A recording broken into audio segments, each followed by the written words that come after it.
Hello students, आज हम start कर रहे हैं जनरेशन्स ऑफ कंप्यूटर। तो कंप्यूटर के अंदर टोटल 5 जनरेशन्स होती हैं। तो हम स्टार्ट करते हैं अपना फर्स्ट जनरेशन ऑफ कंप्यूटर से। फर्स्ट जनरेशन ऑफ कंप्यूटर्स जो थे उनका जो टाइम पीरियड था वो 1940 से 1956 तक का टाइम पीरियड था, यानी कि 1940 से 1956 ईयर तक हम फर्स्ट जनरेशन के कंप्यूटर्स का यूज़ करते थे।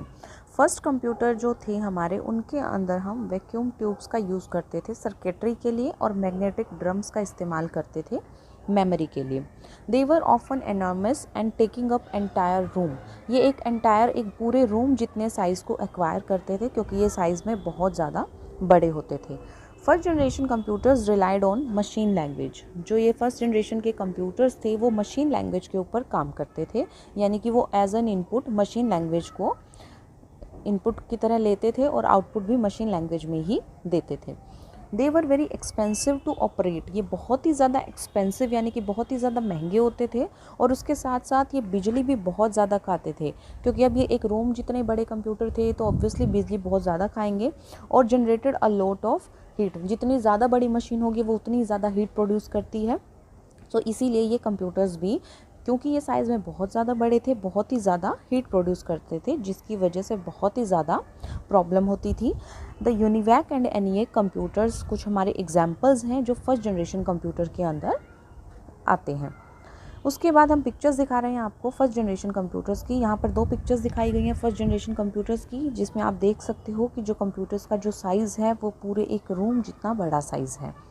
जो ये कंप्यूटर्स हैं बहुत बड़े बड़े हैं और एक रूम के जितने साइज़ के हैं। इनकी सबसे बड़ी डिसएडवांटेज यही थी कि इसको हम पोर्टेबल नहीं थे, हम इनको कहीं भी शिफ्ट नहीं कर सकते थे, क्योंकि साइज़ में बहुत ज़्यादा बड़े थे, तो इनको कहीं भी मूव करना बहुत ही ज़्यादा मुश्किल था।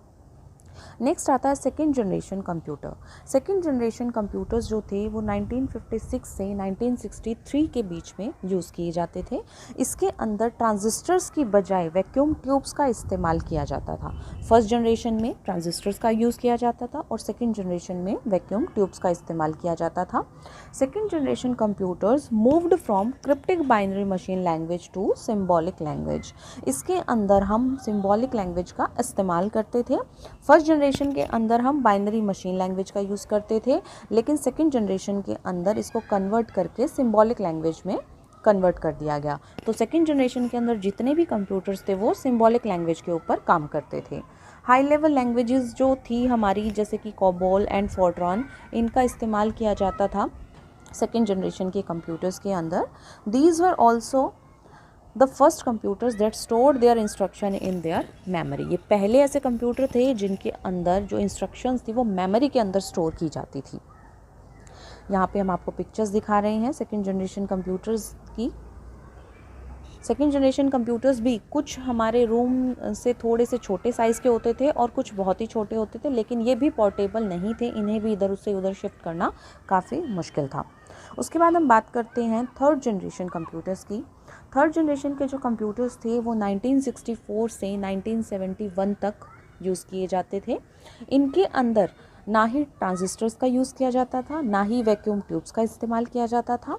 इनके अंदर इंटीग्रेटेड सर्किट्स का यूज़ किया जाता था, जिन्हें हम आईसी चिप्स भी बोलते हैं। Transistors were miniaturised and placed on silicon chips. जो ट्रांजिस्टर्स थे उनको छोटा करके सिलिकॉन चिप्स के ऊपर रख दिया जाता था, जिसे हम सेमीकंडक्टर्स बोलते थे। इस तरीके से हम थर्ड जनरेशन कंप्यूटर्स के अंदर सेमीकंडक्टर्स का यूज़ करते थे।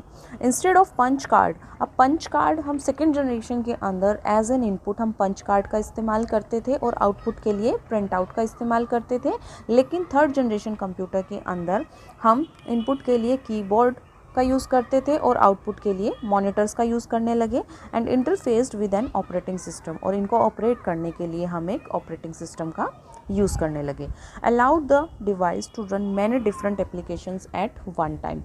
इसके अंदर हम एक ही टाइम पे बहुत सारी एप्लीकेशंस को एक साथ यूज़ कर सकते थे। जैसे कि मल्टीटास्किंग होता है कि एक ही टाइम पे हम एक से ज़्यादा काम परफॉर्म कर सकते हैं, इसी तरीके से हम इसके अंदर भी एक टाइम पे एक से ज़्यादा एप्लीकेशंस का यूज़ कर सकते थे।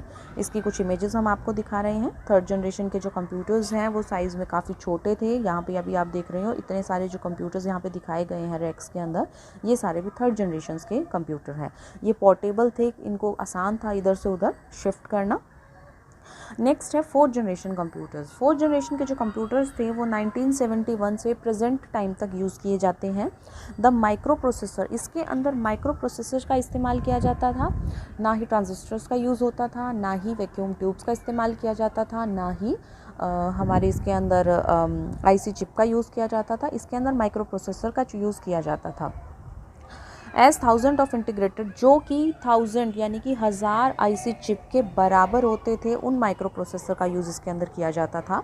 जो सबसे पहला माइक्रो प्रोसेसर था उसके अंदर इंटेल 4004 चिप का इस्तेमाल किया गया, जिसको 1971 में बनाया गया और जिसको कंप्यूटर्स के कंपोनेंट के अंदर लोकेट किया गया। From the central processing unit यानी कि सीपीयू इसके अंदर इन्वेंट किया गया। इसके अंदर हम सबसे पहले सीपीयू का यूज़ किया गया और मेमोरी के तौर पर इनपुट आउटपुट कंट्रोल्स इसके अंदर यूज़ किए गए। फोर्थ जनरेशन के जो कंप्यूटर्स थे उनके अंदर जीयूआई का इस्तेमाल किया गया।